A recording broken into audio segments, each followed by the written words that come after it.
Hello, নমস্কার সকলকে। আশা করি সবাই খুব ভালো আছো। আমিও খুব ভালো আছি।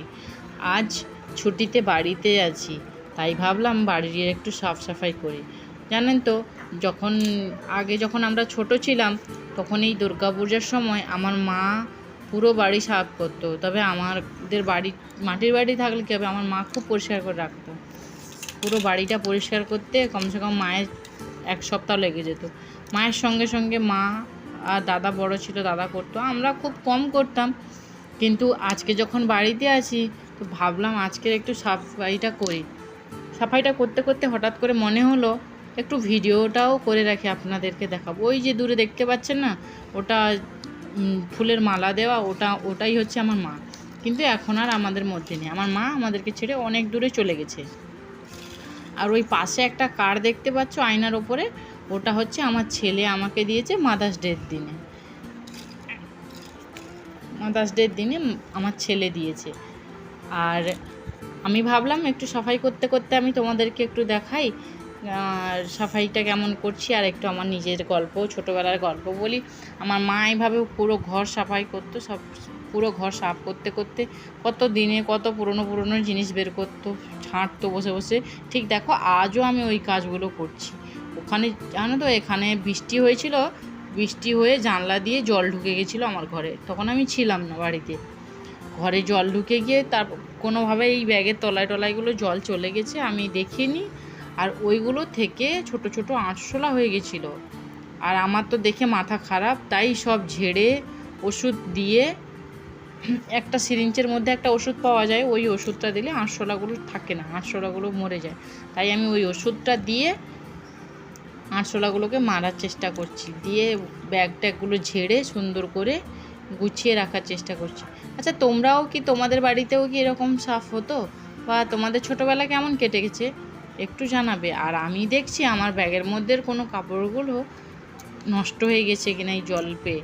এই যে পেপারটা দেখছেন না, এটা দিয়ে জানলাটা সাইডে দিয়ে রাখি যাতে ভেতরে জলটা না আসে।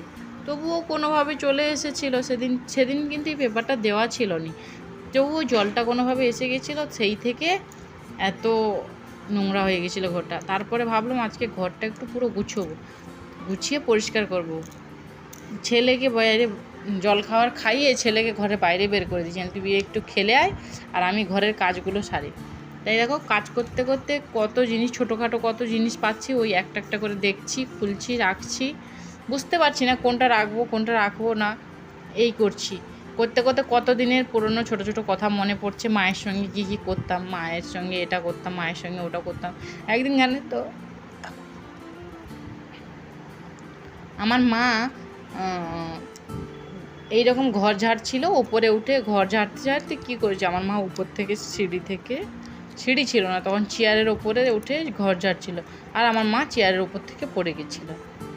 সেইতে তো আমাদের কি মন খারাপ হয়ে গেছিলো। পুজোর সময় মায়ের লাগলো, তো মায়ের লেগেছিল খুব, কিন্তু মা আমাদের জানতে দেয়নি, বলছে না বেশি লাগেনি।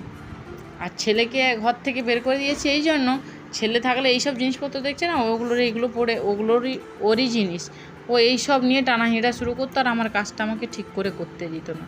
আর আমি যে ঘর পরিষ্কার করবো, সে আর ঘর পরিষ্কার থাকতো মাথায়, সে আর যে কী করতো এক ভগবান ছাড়া কেউ জানে না। তাই বললাম তুই বাইরে যা, আমি একটু কাজ করি। তো তোমরা কারা কারা এরকম তোমাদের ঘরের অবস্থা হয়েছে, বা তোমরা কারা কারা ঘর পরিষ্কার করেছো না করনি, কবে হবে একটু জানাবে। আমার তো হয়ে গেল, আমি তো সাফ করে নিলাম, দুর্গাপূজা সাফ হয়ে গেছে। জামা কাপড় ধোয়া তো ওটা আলাদা করে কিছু করার নেই, কারণ ওগুলো তো রোজই হয়, ওগুলো আলাদা করে আর আমার কিছু করার নেই। কিন্তু আমাদের ছোটোবেলায় এগুলো হতো, আলাদা করে সব বিছনা কাঁথা মশারি বালিশের ওয়াট সব আলাদা করে একটা দিন বের করে ওগুলো ধোয়া হতো। কিন্তু এখানে গোছানো শেষ হলো, এই জিনিসপত্র সব গুছিয়ে রেখেছি। এখানে যেগুলো চাদর, বিছানা চাদর টাদরই ব্যবহার হয় না, এই মা ছেলের কাপড় এখানে আছে। আর এই সব গুছিয়ে পরিষ্কার করে ভেতরে ছোটো এই চেয়ারের উপরে কিছু নোংরা কাপড় রাখা আছে ধোয়ার জন্য। আর এই যে ঘর গুছিয়ে রেখেছি। আর অনেক বেলা হয়ে গেছে, এখন এই রান্নাও করতে এসেছি, আলু পিঁপড়ে দিয়ে চিংড়ি মাছ দিয়ে একটু তরকারি করবো।